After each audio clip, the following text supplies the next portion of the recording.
everyone. In my last video, Introduction to Computer Networks, I had covered the topic OSI reference model, that was part 2. Okay, in this video, I'm going to cover about TCP/IP reference model. Okay, TCP/IP reference model is nothing but it is a communication between computer on a network done through protocols. Okay, so TCP/IP reference model is mainly based on protocol. It is a four-layer suite of communication protocol. So it was developed by the DoD, that is nothing but Department of Defense, in 1960s as a part of research project of network interconnection to connect remote machines. Okay, it is named after the two main protocols that is used in this model, that are nothing but TCP and IP. TCP stands for Transmission Control Protocol and IP stands for Internet Protocol. So it is a network model used in the current internet architecture as well. As you know, protocols are nothing but set of rules which governs the every possible communication over a network. This protocol describes the movement of data between the source and destination on the internet. They also offer simple naming and adding schemes. Okay, as you can see here, there are okay, I'll explain through diagram. Okay, so there are four layers. Okay, uh, four layers are generated by combining the layer of OSI model internally so that protocol can be implemented. Okay, their layer have fixed position, they cannot be altered. So first is application layer, you can see here application layer, then we have transport layer, internet layer, network access layer. Okay, so it is every layer is mainly based on some protocols. Okay, it is mainly working on the protocols. So here, see here, this network access layer is the combination of physical layer plus data link layer. Then we have network layer, which is also called as internet layer. Then we have transport layer and application layer. Okay, so first we will see one by one what are what are the function of each layer and which protocol works in that.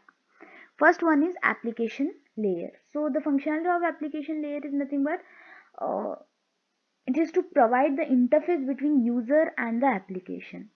Okay, in some cases depending upon the requirement, it can be performed the function session layer to provide session, and presentation layer data represent. You know what session layer provide the functionality. It is used to establish, disconnect and maintain the session, and data representation by the presentation layer. So it is the combination of session layer plus presentation layer. Okay, and application layer. The TCP/IP specification describe a lot of applications. Some of them are like telnet, FTP, SMTP, DNS, etc. So telnet is nothing but it is a two-way communication protocol which allows connecting to remote machines and run the application on it. So next we have FTP. FTP is nothing but file transfer protocol. It is a protocol which allows the transfer of computer user connected over a network. It is reliable, simple and efficient protocol. FTP. It is mainly used for transferring a file. Then we have something called as SMTP. SMTP is nothing but simple mail transfer protocol. It is used in transferring of mail. Okay, it is a protocol which is used to transfer electronic mail between a source and destination directly via a route. Okay, then we have DNS. You know what is DNS? Domain name server. Okay, it is resolve an IP address into a textual address for host connected over a network. As you know, you cannot remember google.com, you can remember, but you cannot remember all the IP address of all the websites. So it is necessary we should have some naming, right? Name. So it will provide you a domain name. So next one is okay. Next one, here we have transport layer. Next layer of TCP IP reference model is transport layer. Okay, so in this layer the functionality of transport layer is nothing but it provides end-to-end data transfer by using the technique of connection oriented service, okay, between sender and receiver with the help of various protocols. Okay, so end-to-end connection, it decide if data transmission should be on parallel path or single path. This is also the duty of session layer, transport layer. Transport layer adds the header information to the data. Okay, transport layer breaks the message. Message is nothing but data. Okay, message, as you know, the segment of data in transport layer is called as message. There are this data will be called in different layer, it is called as like in network layer it will be packet, then in physical layer we are going to receive a raw bit of data, then in data link layer it will be converted into frame, you know that. So in transport layer it will be called as message. Okay, into small units so that they are handled more efficiently by the network layer.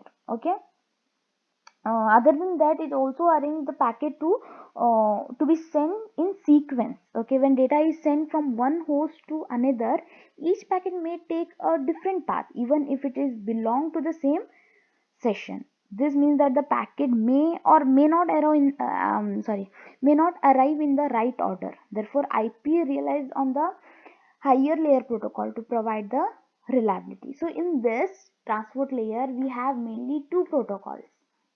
First one, we'll see one by one. First one is TCP. We'll see what it is. So TCP stands for, as I have already mentioned, Transmission Control Protocol. Okay.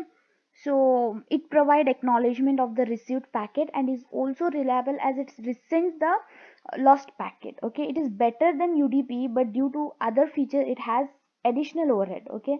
It is used by application protocol HTTP and FTTP.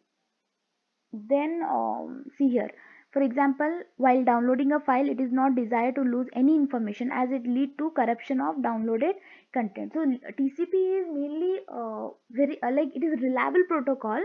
Okay, so while downloading some content from internet, all the byte of data should be downloaded. Okay, even a single byte of data is lost, okay, while downloading, so that packet will remain useless. Whatever you have downloaded, it will be corrupted and you cannot use it, you cannot see the content. So in such cases we need what? Transmission control protocol.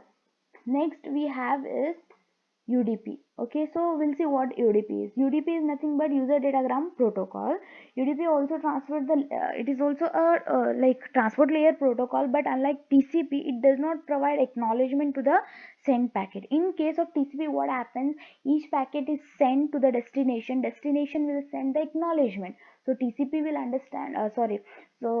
Sender can understand that this packet is successfully received by the destination. But in case of UDP, there is no such criteria. Okay, we cannot understand that because UDP protocol is not going to send any kind of acknowledgement. Okay, therefore it isn't reliable and depend on the higher layer protocol for the same. But on the other hand, it is simple, scalable, and comes with lesser overhead.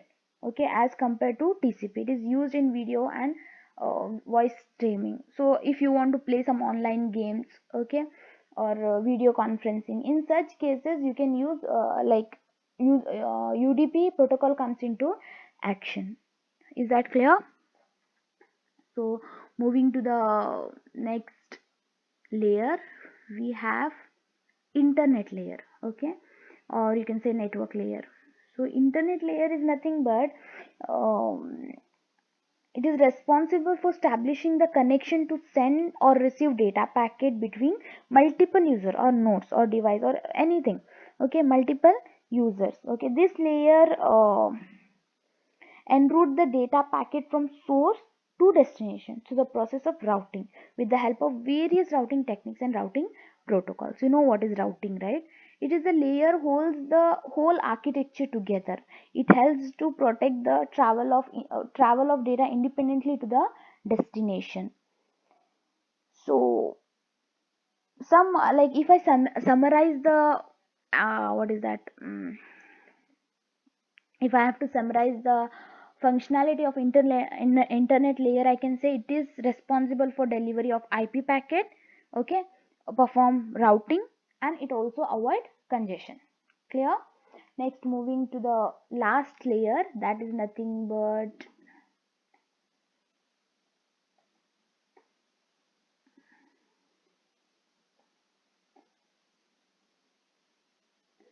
so last layer is network interface layer. Okay, So it is also called as host to host or host to network layer. Okay, it is responsible to perform role of the physical layer along with the function of data link layer. Data in this form of bits is data in the form of bits received in the network access layer and connected in the form of data packet to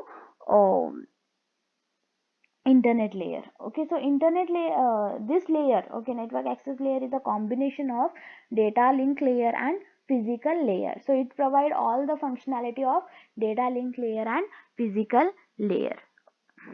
So some of the famous protocol used in this layer includes ARP, that is address resolution protocol. Then we have PPP, point to point protocol, etc. Okay, so thank you.